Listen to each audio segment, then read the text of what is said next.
ஓம் நம சிவாய. உறவுகள் அனைவருக்கும் அன்பு வணக்கம். எல்லோரும் நலமாக இருக்கிற நினைக்கின்றேன்.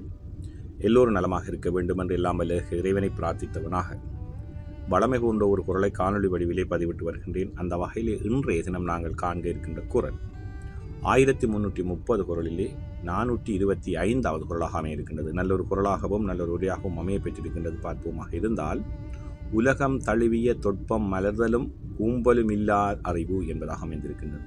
உலகம் தழுவிய தொட்பம் மலர்தலும் கூம்பலும் இல்லாத அறிவு என்பதாக அமைந்திருக்கின்றது. அதற்கான முதலாவது உரையை நாங்கள் பார்ப்போமாக இருந்தால், உலகத்து உயர்ந்தவரை நட்பாக்கிக் கொள்வது சிறந்த அறிவு. முன்னே மகிழ்ந்து விரிதலும் பின்னே வருந்தி குவிதலும் இல்லாதது அறிவு என்பதாக அமைந்திருக்கின்றது.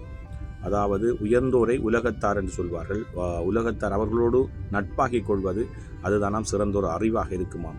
அவரோடு பழகுகின்ற பொழுது முன்னே மகிழ்ச்சியாகவும் பின்னே துன்பம் வராத மாதிரியும் ஒரே சீராக நாங்கள் எந்த விதத்திலும் பிரச்சனை வராமல் பழகிக் கொள்வது தான் சிறந்த அறிவு. அதைத்தான் முதல்ல உரை சொல்லியிருக்கின்றது. உலகத்து உயர்ந்தாரை நட்பாக்கிக் கொள்வது சிறந்த அறிவு.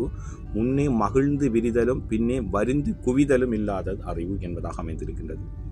அதே போன்றுதான் கலைஞர் அவர்களும் உலகம் தழுவிய தொட்பம் மலர்தலும் கூம்பலும் இல்லாத அறிவு என்ற குரலுக்கான உரையை தந்திருக்கிறார்கள். அதை பார்ப்போமாக இருந்தால், உயர்ந்தோரே உலகத்தோர் எனப்படுவதால் அவர்களுடன் நட்பு கொண்டு இன்பம் துன்பம் ஆகிய இரண்டையும் ஒரே நிலையாக கருதுவதே அறிவுடைமையாகும் என்பதாக அமைந்திருக்கின்றது. உயர்ந்தோர் என்று சொல்லப்படுகின்ற உலகத்தோர் நாங்கள் நட்பு கொள்வது சிறந்ததாக இருக்குமாம், நல்ல ஒரு அறிவாக இருக்குமாம்.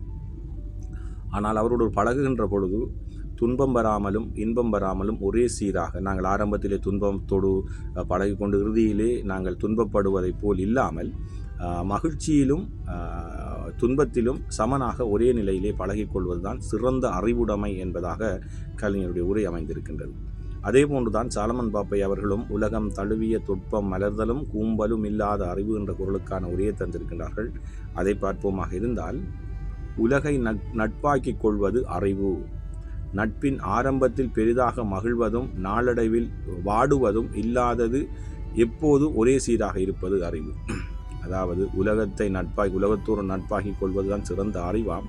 அந்த நட்பின் ஆரம்பத்திலே மகிழ்ச்சியாக இருப்பதும் பின்பு துன்பத்தோடு இருப்பதும் இல்லாமல் ஒரே சீராக இருப்பதுதானாம் சிறந்த அறிவு என்பதாக அவருடைய உரையும் அமைந்திருக்கின்றது. உண்மையிலே இந்த உலகம் தழுவிய தொட்பம் மலர்தலும் கூம்பலும் இல்லாத அறிவு என்ற குரலுக்கான 3 உரைகளையும் பார்த்தோம். உண்மையிலே நாங்கள் யாரோடு பழகுவதாக இருந்தாலும், நல்ல உயர்ந்தோரோடு கல்வியாளரோடு நாங்கள் பழகுவதாக இருந்தாலும், நாங்கள் ஆரம்பத்திலே மகிழ்ச்சியாக அவரோடு பழகிவிட்டு இறுதியிலே நாங்கள் துன்பகரமானவர்கள், துன்பத்தில் வருந்திக் கொள்பவர்களாக நாங்கள் இருக்கக்கூடாது. மகிழ்ச்சியிலும் துன்பத்திலும் இன்பத்திலும் நாங்கள் ஒரே சீராக அதை நாங்கள் கடைப்பிடிப்போமாக இருந்தால், ஒரே சீராக அதை நாங்கள் பார்த்து கொள்வோமாக இருந்தால் அதுதான் ஒரு சிறந்த அறிவு என்பதாக இன்றைய குரலுக்கான உரைகளும்